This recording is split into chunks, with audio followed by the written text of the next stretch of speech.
Ya, halo pemirsa, apa kabar Anda hari ini? Langsung dari studio IDX Channel Jakarta, saya Prasetyo Wibowo kembali hadir dalam Market Review, program yang mengupas isu-isu penggerak ekonomi di Indonesia. Live streaming kami bisa Anda saksikan juga di idxchannel.com, dan pemirsa, langsung saja kita mulai Market Review selengkapnya.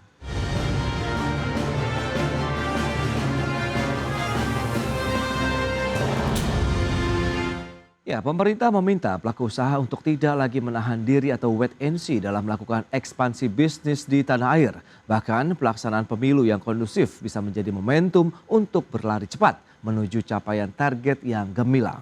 Indonesia tidak dalam periode wait and see seperti yang kerap didengungkan sebelum pemilu. Harapan kita semua, Bapak Presiden, Bapak Wakil Presiden, beserta seluruh Kabinet Indonesia Maju, DPR, DPD, seluruh lembaga negara dan masyarakat Indonesia menjadikan momentum luar biasa itu untuk sprint akhir berlari cepat menuju garis finish gemilang. Perekonomian dunia pada tahun 2024 diawali dengan optimisme pasar bahwa berbagai kebijakan yang dilakukan telah menurunkan ketidakpastian, sehingga perekonomian global diperkirakan terhindar dari resesi.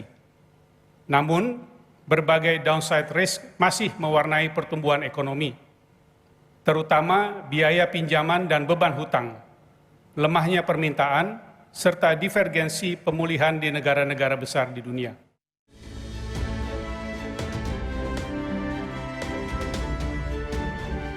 Demikian pernyataan Ketua Dewan Komisioner Otoritas Jasa Keuangan Mahendra Siregar dalam pertemuan tahunan Industri Jasa Keuangan 2024 yang menyatakan bahwa saat ini Indonesia tidak dalam posisi wait and see.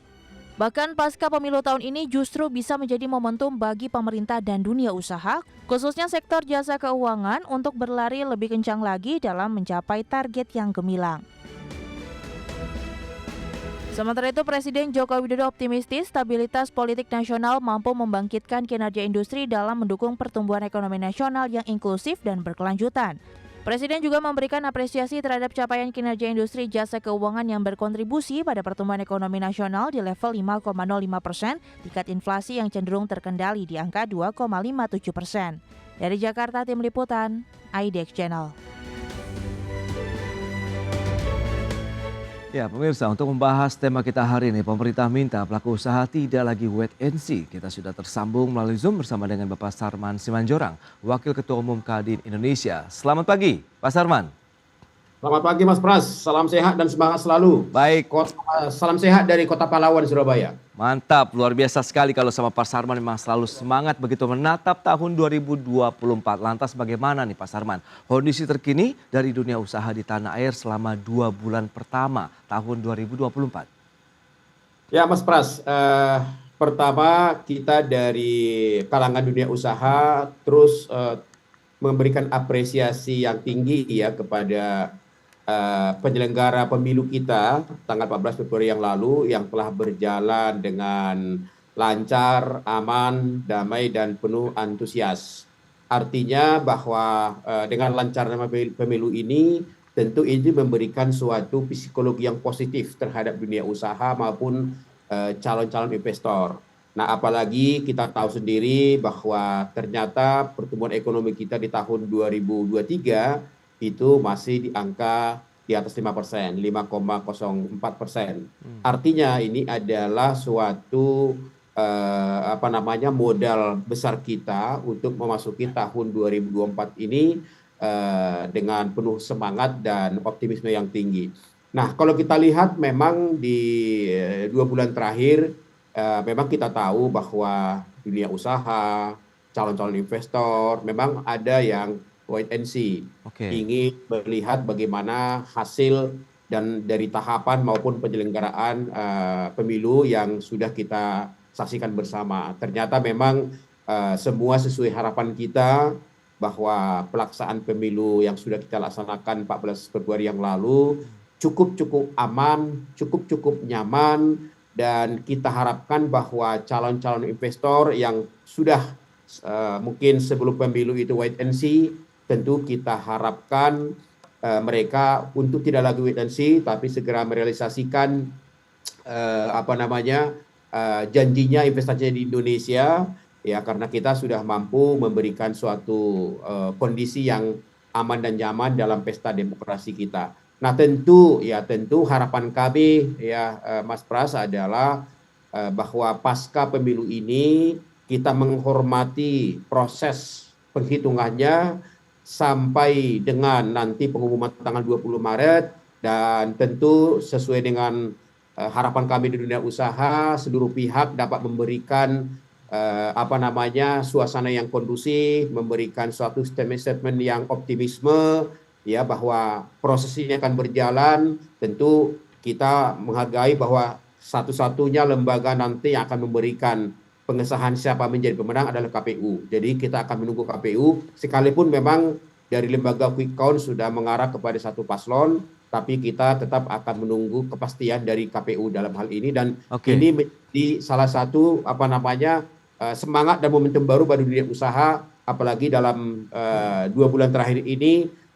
Sebentar lagi kita akan memasuki yang namanya bulan puasa, tentu gairah ekonomi kita akan semakin tinggi. Begitu Mas Pras. Lantas tantangan apa saja yang sudah dipetakan kalau kita belajar pengalaman dari tahun 2023 dalam menghadapi tahun ini, Pak Sarman?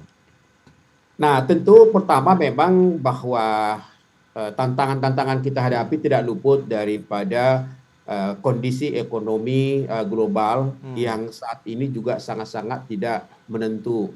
Dan ini akibatkan juga adalah masalah geopolitik ya, apalagi kita tahu bahwa perang Rusia Ukraina sampai saat ini juga belum selesai.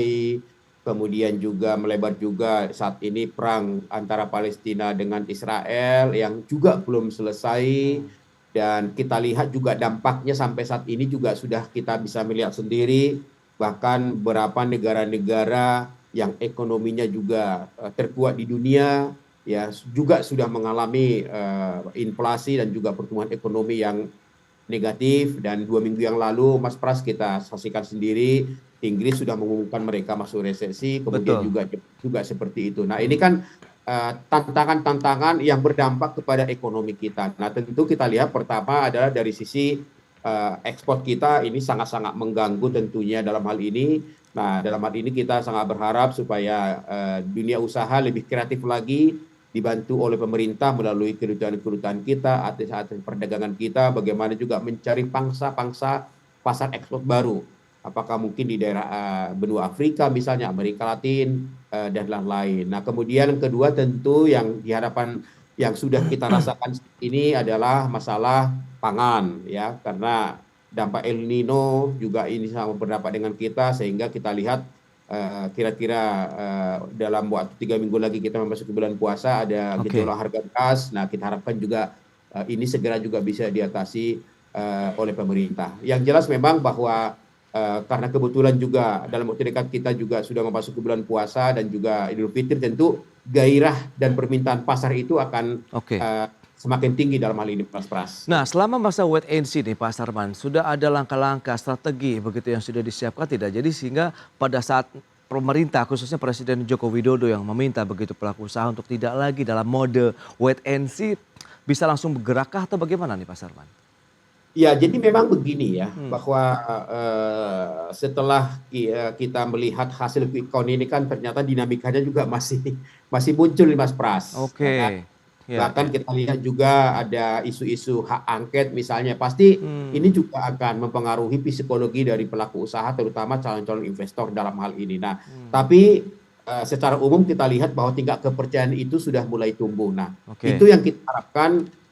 Bagaimana supaya seluruh pihak dalam hal ini, terutama para tokoh-tokoh politik, ya biarlah ini berproses, ini berjalan, tapi berikanlah kepada kami, kepada pelaku usaha, semangat-semangat optimisme. Ya, di tengah tantangan perekonomian global yang berdampak terhadap perekonomian nasional, mari kita saling menopang, mari kita saling memberikan optimisme, mari kita yakinkan para calon-calon investor, para calon-calon dunia usaha bahwa Indonesia adalah menjadi salah satu negara yang sangat-sangat layak untuk menjadi tujuan investasi dalam hal ini. Oke, lantas sektor-sektor apa saja yang berpotensi akan mulai bergerak duluan nih Pak Sarman? Tapi tahan dulu jawabannya, kita akan jeda sebentar. Dan pemirsa, kami akan segera kembali usai pariwara berikut ini.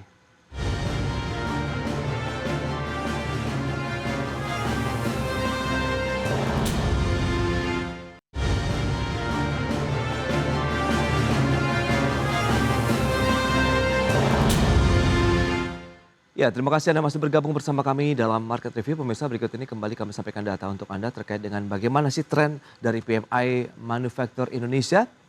Seperti apa pergerakannya di rentang Juni 2023 sampai dengan Januari 2024. Baik, ini pergerakannya dari Juni 2023 52,5 poin, kemudian 53,3 poin di bulan berikutnya sampai dengan bulan Desember 2023 PMI Manufaktur Indonesia berada di posisi 52,2 poin. Sementara di Januari 2024 52,9 poin. Berarti rata-rata memang di atas 50 poin untuk PMI Manufaktur Indonesia yang berarti menunjukkan bahwa industri manufaktur Indonesia masih berada dalam level yang ekspansi.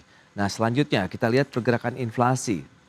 Seperti apa pergerakannya? Data selengkapnya bisa Anda saksikan dari Agustus 2023 sampai dengan Januari 2024. Ya, pergerakan inflasi secara tahunan memang sudah mulai bisa terkendali lah, bisa dikatakan di bawah 3%. Di Agustus 2023 lalu 3,27%. Pergerakannya kemudian turun terus sampai dengan Januari 2024 menjadi 2,57% secara tahunan, sementara yang secara bulannya ini juga menurun dari Desember 2023 0,41% menjadi 0,04% di Januari 2024. Baik, kita lanjutkan kembali perbincangan bersama dengan Bapak Sarman Simanjorang. Pak, tadi sudah disampaikan terkait dengan PMI Manufaktur Indonesia. Ini trennya berarti apakah level ekspansi yang terjaga ini menjadi sinyal juga bahwa sebenarnya geliat ekonomi di Indonesia dari industrinya pun masih terus bergerak nih Pak? Atau bagaimana Pak kondisinya? Ya, kalau kita lihat dari data sih bahwa PMI Manufaktur Indonesia itu masih sangat-sangat ekspansi ya, masih tumbuh, masih di atas 50%. Ya, Artinya bahwa memang sampai saat ini konsumsi rumah tangga kita masih cukup bagus. oke. Di mana dari hasil manufaktur kita masih terserap di pasar dalam hal ini. Tapi ini harus diantisipasi karena dalam waktu dekat kita akan memasuki bulan puasa dan Lebaran dalam hal Baik. ini. Jadi artinya kita nggak khawatir yang namanya hasil produksi manufacturing, tapi masalah harga pokok pangan ini sesuatu tantangan yang harus diantisipasi oleh pemerintah. Karena biasanya untuk Idul Fitri mulai bulan puasa bahwa konsumsi rumah tangga kita ini akan naik mungkin hampir sekitar bisa sampai 2 sampai 3 kali lipat. Itu Oke. pertama. Yang kedua bahwa kita tahu Idul Fitri ini biasanya adalah menjadi salah satu perputaran uang terbesar di Indonesia. Artinya memiliki posisi yang strategis untuk memacu pertumbuhan ekonomi kita di kuartal pertama. Nah, untuk itu pemerintah memang kita harapkan bahwa masalah harga-harga pokok pangan ini menjadi salah satu skala prioritas yang harus diantisipasi. Kita tahu saat ini masalah beras ini masih sangat menjadi perhatian masyarakat kita ya dalam hal ini. Tapi kita harapkan masalah beras ini, apalagi Pak Presiden sudah turun, Kementerian Pertanian, kemudian juga Badan Pangan Nasional kami melihat juga sudah turun ke lapangan dan mereka sudah menyampaikan bahwa kita memiliki stok 1,3 juta ton beras misalnya. Nah, Oke. kita harapkan ini segera didistribusikan ke seluruh pasar termasuk pasar modern sehingga kita harapkan harga ini beras ini cepat selesai. Satu. Yang kedua yang tidak kalah penting juga adalah harga-harga pokok pangan yang lain. Oke. Karena kemarin masalah daging sudah mulai nih, ya, jangan sampai daging, jangan sampai beras, tepung, ayam, daging ayam misalnya jangan sampai itu bergejolak. Ini harus dipastikan supaya kita harapkan dengan stabilisasi harga yang bagus, kita harapkan juga daya beli masyarakat kita juga semakin bergairah dan tentu nanti puncaknya perputaran uang kita juga nanti juga akan cukup bagus untuk menggerak pertumbuhan ekonomi kita di kuartal pertama 2024 ini gitu. Baik, nah kalau bicara mengenai sektor usaha nih, kira-kira yang berpotensi akan mulai bergerak begitu Pak. Seperti apa kalau memang sudah meninggalkan mode wait and see tadi? Apakah ada sektor-sektor yang memiliki mungkin padat modal begitu, atau sepertinya yang padat karya saja yang sebaiknya mulai bergerak duluan, atau bagaimana nih? Ya, kalau kita lihat sih ya dari sisi sektor manufaktur pasti bagus, apalagi yang namanya sektor industri makanan dan minuman. Ya, itu pasti akan bergerak. Bahkan mereka saat ini kita lihat kapasitas produksinya sudah mulai meningkat untuk Oke. stok persiapan menjelang bulan puasa dan Idul Fitri. Mereka sudah menaikkan daripada stok produksi mereka untuk stok nanti. Artinya ini cukup bagus. Kemudian tentu yang kedua kita lihat juga dengan hasil pemilu kemarin juga kita lihat pasar keuangan kita juga bergairah dalam hal ini. Ya. Walaupun fluktuatif, tapi kita lihat sehari setelah pemilu misalnya kita lihat bagaimana IHSG kita juga naik misalnya ya, kemudian juga nilai rupiah kita juga menguat dalam hal ini. Jadi ini sinyal-sinyal yang sangat-sangat positif. Nah, memang kalau kita lihat dari sisi ekspor, nah ini pasti menjadi tantangan ya, apalagi kita lihat seperti misalnya industri padat karya kita, di samping memang kita lihat bahwa penurunan permintaan daripada bayar mereka di luar negeri, ya apalagi dengan geopolitik, tapi tantangan di dalam negeri juga, Mas Pras, ini juga menjadi salah satu juga yang harus diwaspadai dan juga diselesaikan oleh pemerintah, karena kerap kali kita lihat di lapangan ya, apalagi saya juga sering komunikasi dengan teman-teman kita yang retail juga, bahwa mereka banyak menemukan yang namanya fashion, yang namanya tekstil, mainan anak-anak, kemudian juga sampai baju-baju batik itu yang masuk dalam pasar gelap. Artinya mereka barang itu masuk import itu tapi tidak dengan jalur yang resmi. Nah, jadi ini kan harus juga diwaspadai gitu loh, karena penurunan dari bayar luar negeri sudah sangat menurun, akan tetapi barang impor masuk ilegal itu juga banyak cukup masuk, dan itu menjadi tantangan bagi industri-industri padat karya kita. Nah, ini menjadi PR kita bersama, terutama para penegak hukum, bagaimana supaya ini bisa betul-betul diantisipasi gitu. Kebijakan-kebijakan apa saja yang mungkin perlu ditelurkan lagi begitu, atau perlu disesuaikan lagi begitu dengan kondisi tadi adanya perlambatan ekonomi global, kemudian juga tantangan dari dalam negeri. Kita akan bahas lagi di segmen Pak Sarman, dan pemirsa tetaplah bersama kami.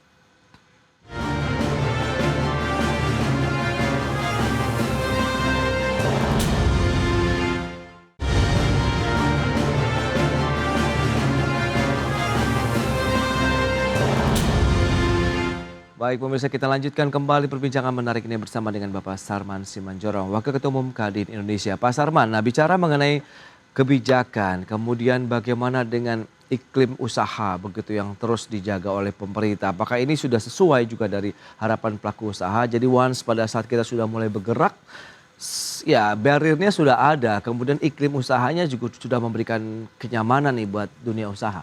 Atau bagaimana Pak?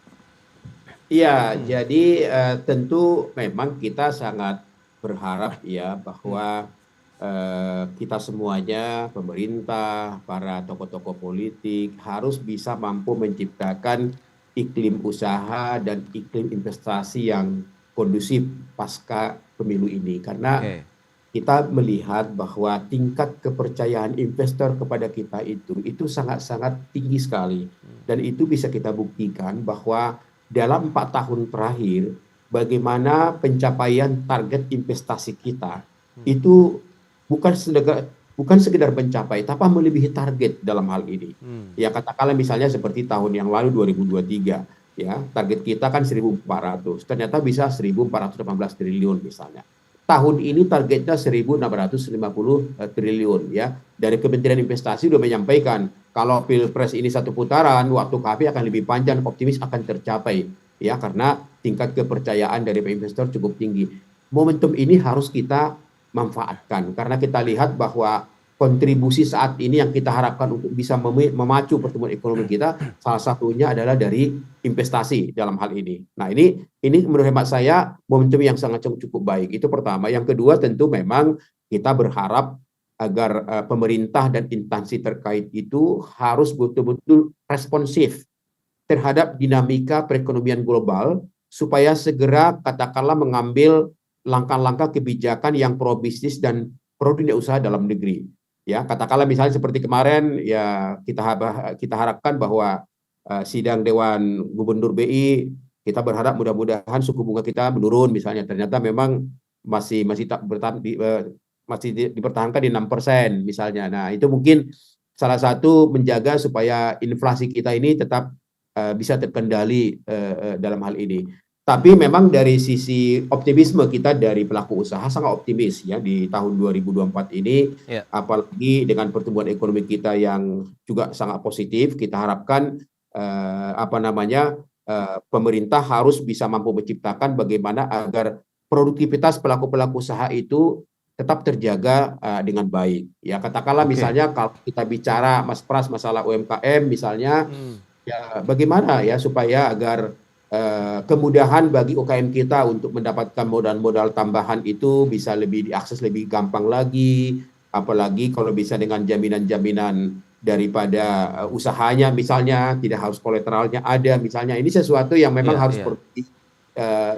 diberikan oleh pemerintah dalam hal ini. Gitu. Betul, itu juga memang beberapa hal yang dikeluhkan juga oleh pelaku UMKM terkait dengan persyaratan mereka pada saat mengajukan pinjaman begitu ataupun pembiayaan dari sektor perbankan. Justru akhirnya mereka sempat menceritakan juga bahwa memang banyak yang juga menggunakan aplikasi online begitu meskipun yang masih dalam tahap legal begitu yang memang sudah berada juga di bawah OJK. Tapi kan akhirnya perbankan meskipun sudah banyak juga menyalurkan tapi juga ada PR juga di sana nih dari sisi kemudahan-kemudahannya. Nah, bagaimana Anda melihat kebijakan lainnya?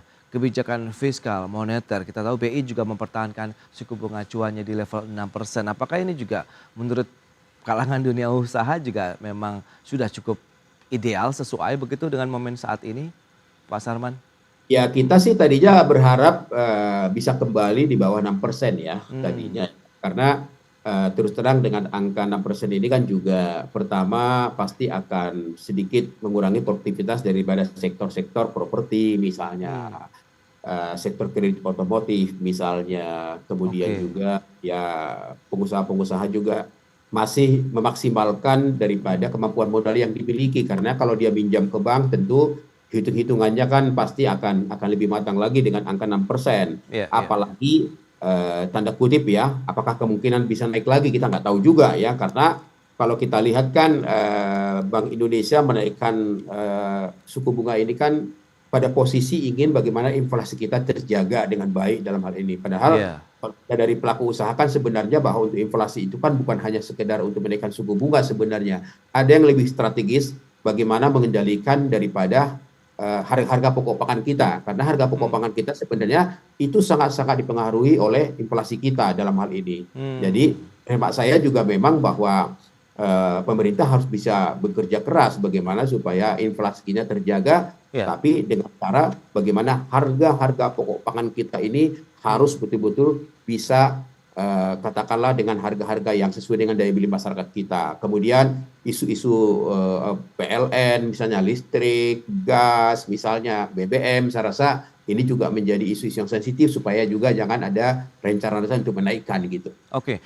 Nah, Pak Sarman, lantas bagaimana Anda melihat tahun 2024 ini dari Kadin Indonesia dalam mendorong teman-teman dunia usaha juga untuk mungkin langsung lari saja begitu bergerak cepat untuk mengantisipasi mungkin tantangan-tantangan dari global tadi maupun domestik? Kalau kita dari Kadin melihat peluang di 2024 tetap optimis. Ya, kita masih tinggi, apalagi kan pemerintah juga sudah memberikan target supaya pencapaian pertumbuhan ekonomi kita itu tetap di angka di atas 5%, di atas 5,2% dalam hal ini. Kita optimis, ya. Tapi dengan catatan-catatan yang kami katakan tadi, bagaimana supaya dalam proses transisi kepemimpinan kita nanti ke depan ini bisa smooth, bisa aman, bisa nyaman, karena kita tahu bahwa stabilitas politik itu juga sejalan juga dengan stabilitas ekonomi, gitu ya.